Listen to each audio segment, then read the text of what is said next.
врзување.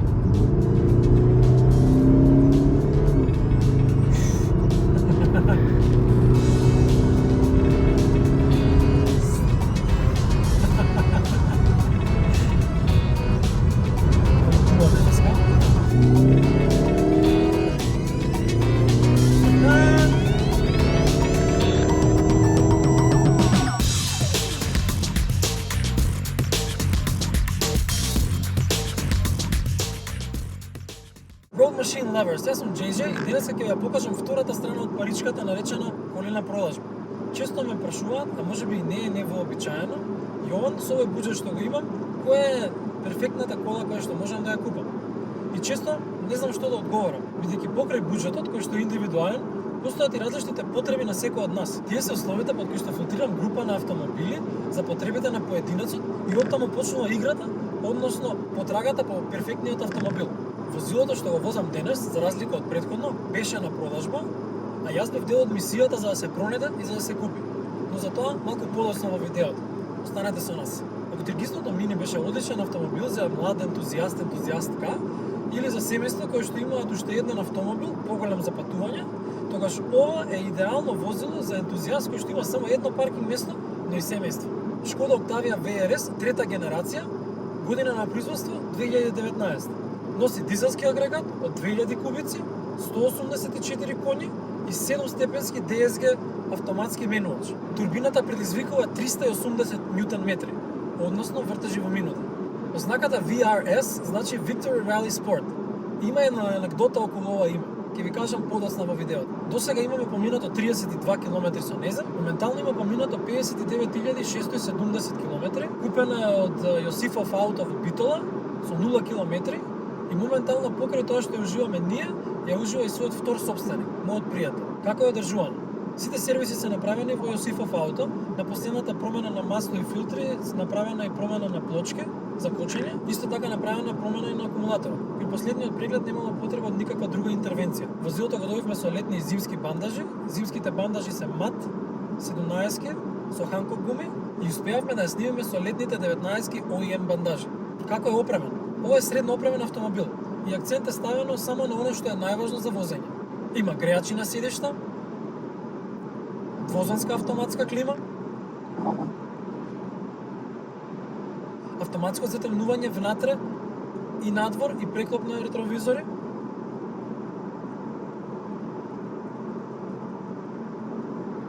има основен темпомат, кожен спортски волан со команди, основната верзија на спортските седишта, лумбална поддршка,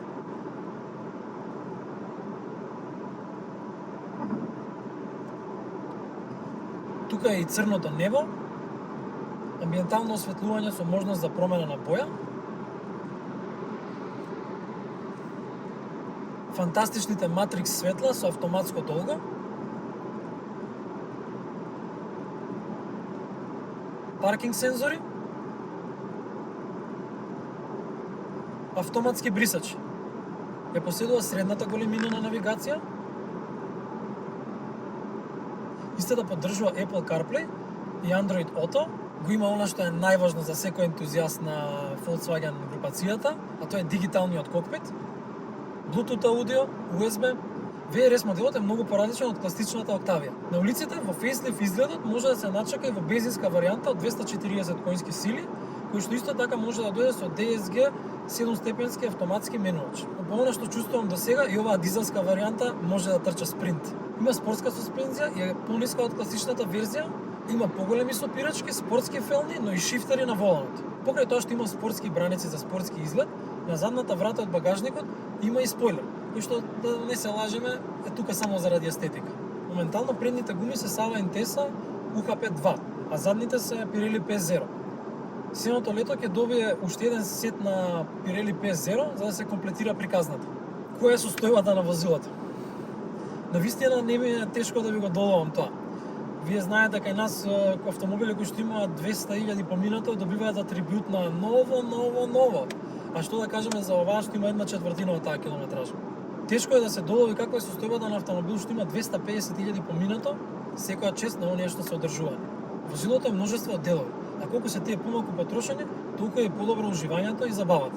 Иако со спортски презнак, дупките се чувствуваат нормално. Сопирачките се во полна кондиција, па кучата е ултра прецизна, навистина влева доверба, моторот одлично влече, можете да видите. Каросериски е во одлична состава, при проверка со магнет не успеавме да најдеме некаде дека има некакво оштетување или префарбување. Морам да напоменам дека има мала пукнатина од десната страна на предниот браник од неколку сантиметри, која што може да се занемари. Сметам дека нема потреба од хемиско чистење, претходниот собственик навистина одлично го одржува ова возило. Бојата е одлично сочувана и Шкода ја нарекуваат Steel Grey, но многу е попозната како Nardo Grey и е многу популарна моментално. Возилото од првиот собственик е заштитено напред со прозирни фолии за да се заштити бојата од оштетување, што навистина многу ретко и не верувам дека е ефтино. Искрено, не е боја која што стои на секој автомобил и не е по мој вкус, но на ова Октавија одлично и стои и навистина полека почнува да ми влегува под кожа. Менталното осветлување работи одлично и дава многу интересен шмек на интериерот. Седиштата се одлично сочувани, немаат оштетувања, раконаслонот функционира одлично и ова е една од моите омилени карактеристики кај Volkswagen. Имаат специфична функционалност каде што можете раконаслонот да го дигате и да го поместите токму на онаа висина каде што вас ви одговара. Јас ова би го ставил во секој бренд, а не само во Шкода или во Volkswagen. Навистина ми се свиѓа. И не само тоа, може и да го буткате напред-назад. Прави да се чувствувате многу удобно на долги патувања. Задните седишта што туку почнаа да се користат и максимално се искористуваат изофикс функционалноста на седиштата за најмладиот член од фамилијата. Воланот е нов, нема оштетувања, ниту е претенок, ниту е претебел, одлично стои во раце. Копчињата на воланот се од оние нормалните и лесни се за употреба и навистина има многу функционалности за кои што има потреба да трнете раката од воланот. Ниту нешто фали, ниту нешто е скршено, ниту нешто е расипано.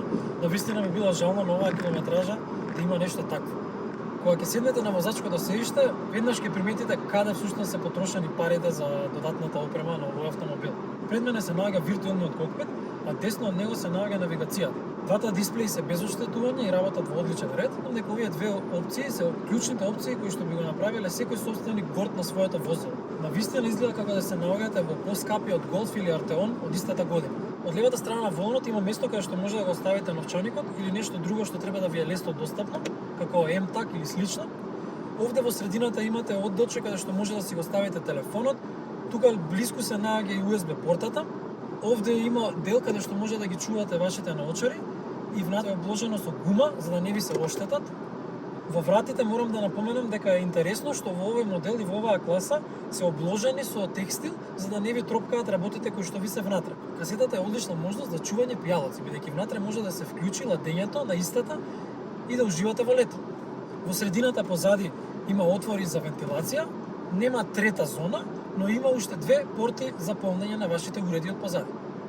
Интересното е што има VR знакче на воланот, на менувачот, на седиштата, но и позади на задните седишта, што е многу ретко во оваа класа. Пластиката во средина е нешто што ќе го препознаете доколку влегувате во различни модели од групацијата на Volkswagen. Овде во средина пробале пластиката да изгледа на карбон, но не е ништо страшно.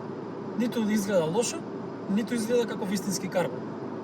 Веднаш пред менувачот имате многу копчиња кои што се празни. И тие се тука за да ве потсетат дека не сте ја купиле целосната опрема од овој модел. А како вози?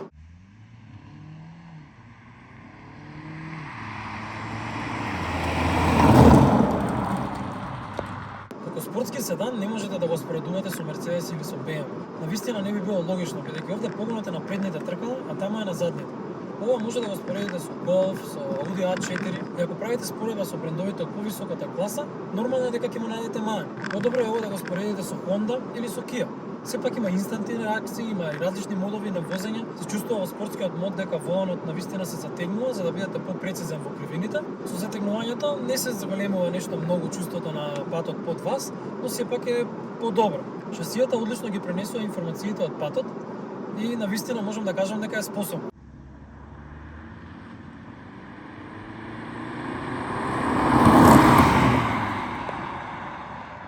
Суспензијата заедно со седиштата си ја завршуваат одлично својата домашна задача.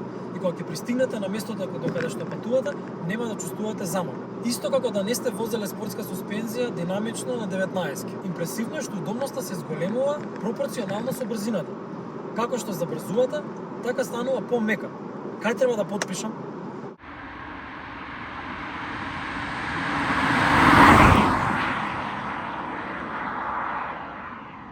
Спомнав дека овде се работи за дизелски агрегат од 2000 кубици со 184 конски сили, со 380 ньютон метри вртежен момент, кој што е поземен од Golf GTD. Тука е 7-степенскиот автоматски менувач со двојно квачило, кој што прави овој автомобил да се ја заслужи спортската значка. Претегнувањето е лесно, менувачот е многу прецизен, знае точно да ви ја спреми онаа брзина која што ви треба, токму кога ќе ви затреба. Се случува на овој DSG менувач низ град да приметите дека втората брзина е малку подолга отколку што на вас логично ви изгледа. Тоа беше првото нешто што го гуглавме заедно со мојот пријател Страшко во 3 сат сабајле откако ја купивме колата. И навистина не олесна. Додека сте во спорт мод, во кабината се слушаат интересни звуци. Звукот звучниците.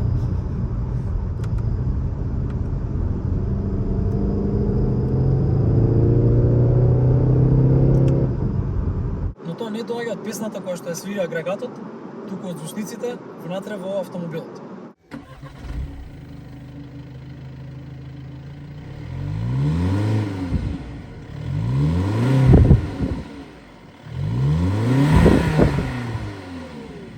Пракса е имплементирана поради фактот што новите возила мора да пратат одредени сериозни, ригорозни стандарди против загадувањето.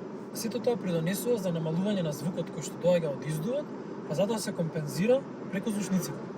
Не би можел конкретно да ви кажам како се чувствувам во врска со тоа, иако на моменти ми изгледа забавно и ми звучи доста интересно, сепак не сакам некој кој ме лаже.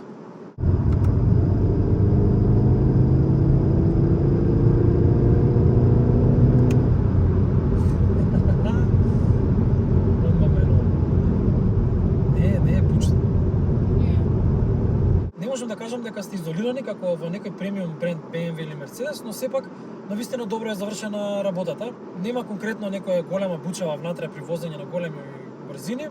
Нешто што можеме да приметиме е дека се слуша воздухот кој што доаѓа од кај ретровизорите, но не е нешто што ќе ви одземе големо внимание. Не би можел истото да го кажам за постарата Octavia. Таму навистина буката се слушаше на повисоко ниво. И со ова возило треба да се внимава, бидејќи ова е навистина моќен и еластичен мотор, одлично ги прима командите од папучата за газ, не смеете да си дозволите да не бидете присутни. Навистина ми се добија како изгледа, особено во караванската изведба во зелена боја. Сакам зелени бои. Не можам да речам дека парира со Pininfarina, но има одличен стилски дизајн и верувам дека овој автомобил ќе изгледа одлично во годините што следат. На оваа фейслифт изведба предните светла се поделени на два дела и вкупно се состојат од 4 светловни единици. Ова потсетува на минатото кога BMW имаше смисла за безвременски дизајн. Буја BMW! Со црните пластики напред изгледа многу моќно и гневно. Многу ми се допаѓа дека во средината на предниот браник доле има црна линија. Навистина го прави широк и моќен изгледот. Предното знакче од првиот газда претрпело некои визуелни измени, па затоа е сега во таква состојба. Не се секирете, нарачано е ново.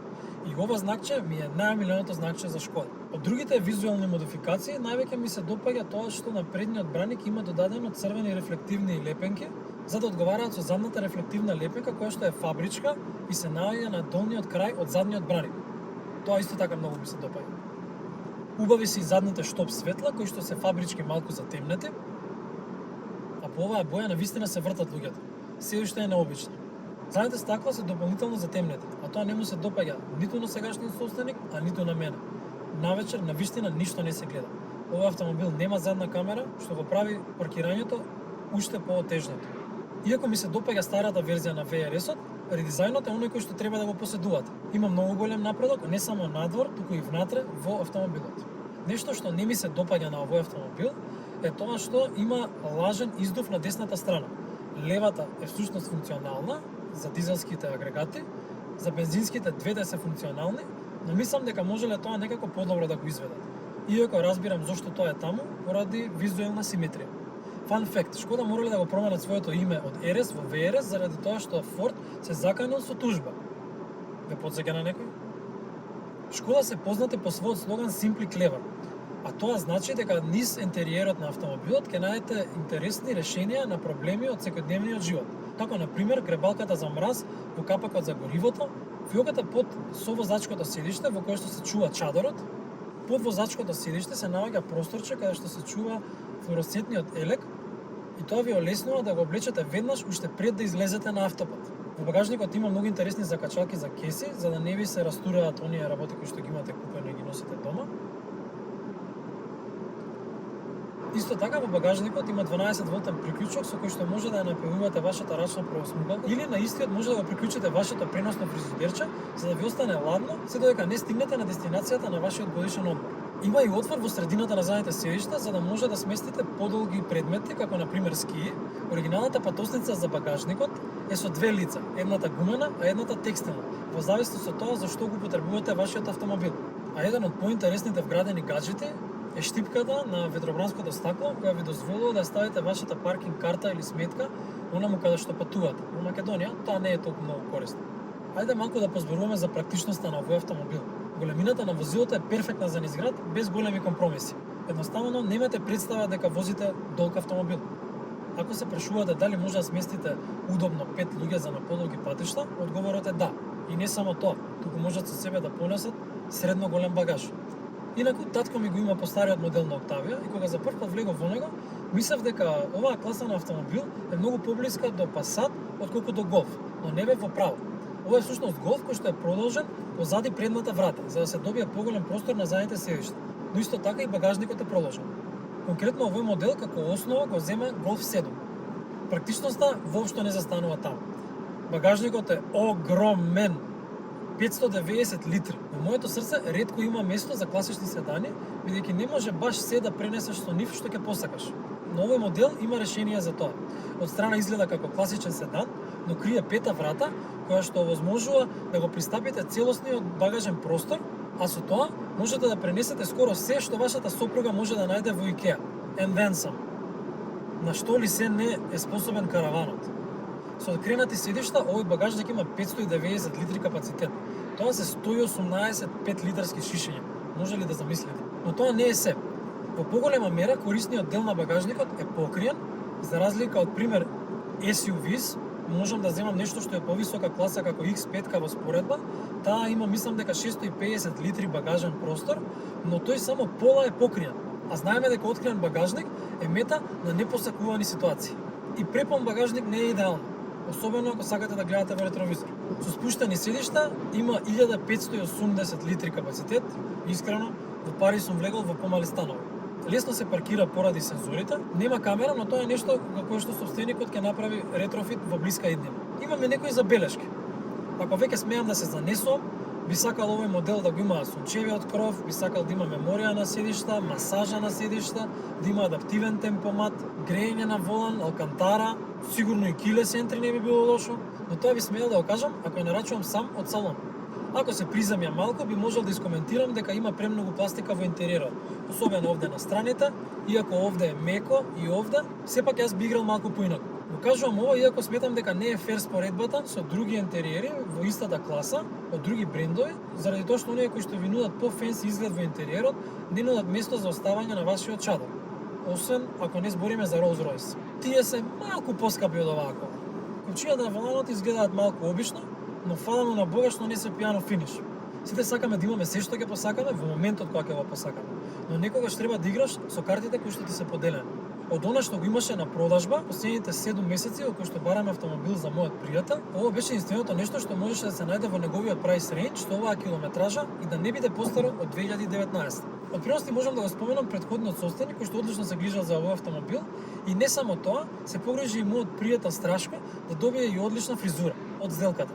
Убавата и брзата навигација, ретката можност што ја добивате да ги гледате мапите директно во инструмент таблата, а со CarPlay и Android Auto можете да ги користите вашите персонални асистенти, како што се Siri, и при тоа нема да треба да ги трнете рацете за да одберете вашата следна дестинација. За разлика од помодерните возила, овде имаме лепеза на копчиња, за кои што никогаш не верував дека ќе ми фалат. Сите си имаат своја собствена намена и ќе знаете точно каде се, дури и во моментот кога кивате и не можете да видите ништо.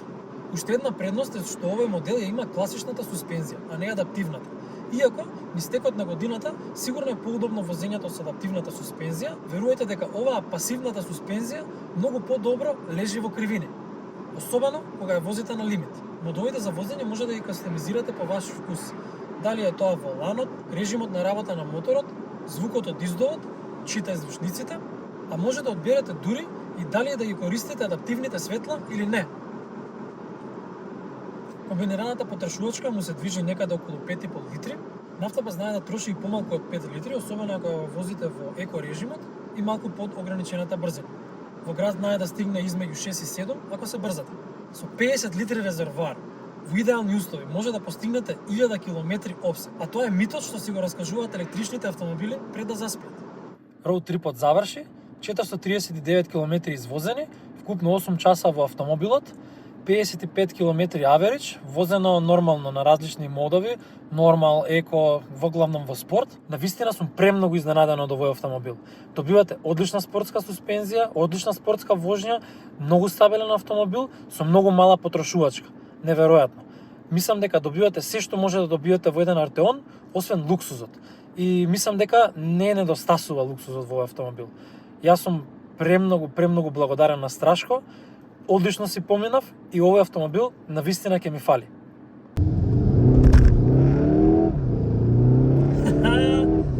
Колку е моќен.